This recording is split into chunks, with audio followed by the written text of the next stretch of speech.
Euh, Qu'est-ce que je vais te dire? Tu sais, il y a des situations que le Seigneur permet. Déjà, c'est bien que ton mari ne panique pas. Ça veut dire qu'il met en évidence la foi. D'accord? Et cette foi va déplacer cette montagne. C'est une montagne qui sera déplacée. Et il ne faudrait pas que tu commences à mettre les inquiétudes en avant.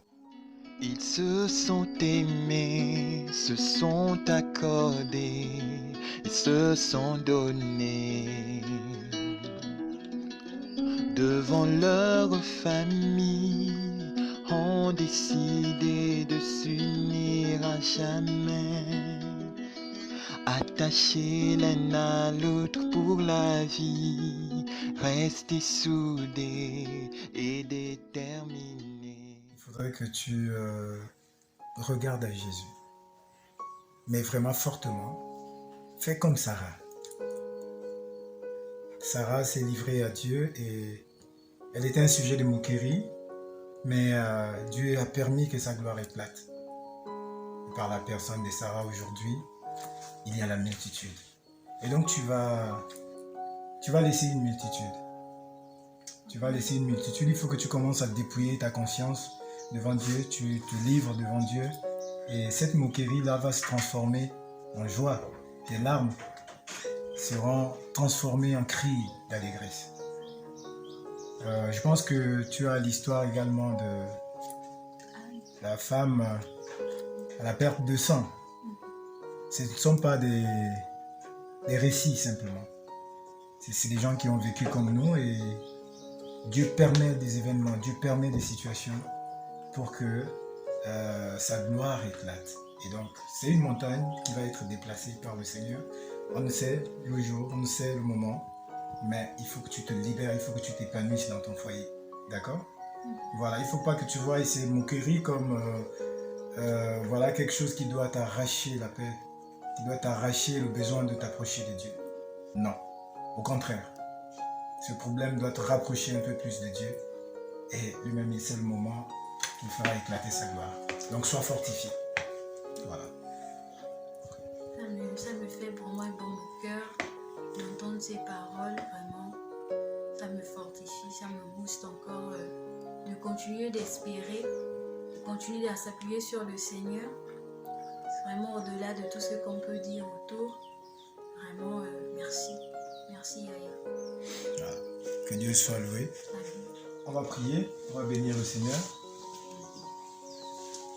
Nous te rendons toute la gloire, Seigneur. Merci de m'avoir amené chez ma soeur ce jour, alors que j'étais de passage. Et tu vois l'inquiétude qu'elle vient de poser sur ta table. Tu vois combien elle ne dort pas.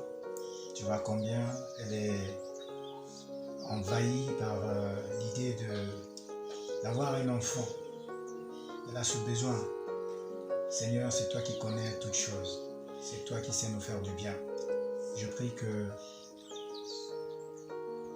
tu manifestes ta gloire dans la vie de ma sœur. Je veux que toutes les personnes qui aujourd'hui se réjouissent de la voir comme une stérile soient surprises demain de la voir porter un enfant. Seigneur, tu es celui qui sait nous faire du bien. Nous voulons compter sur ta grâce et nous te savons fidèles pour accomplir ta volonté. C'est dans le bon nom de Jésus que nous avons prié. Amen. Amen. Oh oui, vraiment. Comment va la famille à Libreville? Ben, la famille, ça va? Je suis en train de remonter. Mon chéri est arrivé. Ah, ça. Salut, beau frère. Ah bon? Ouais, Comment ça va? Vraiment, c'est une surprise, hein. Ça fait très longtemps. Ah bon? Ça va, chérie?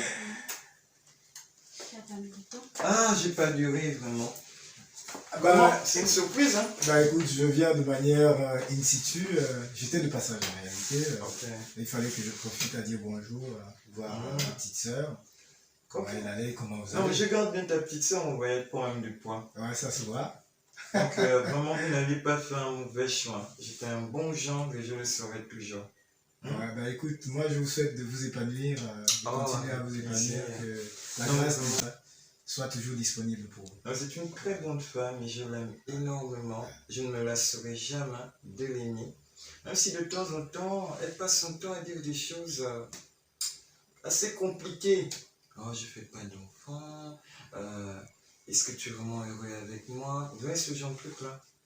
Mais j'encourage toujours ma femme. Pour moi, c'est pas parce qu'on n'a pas d'enfant depuis plus de 5 ans ou 4 que je vais l'abandonner. Moi, Tu es le bien de ma famille, mon papa.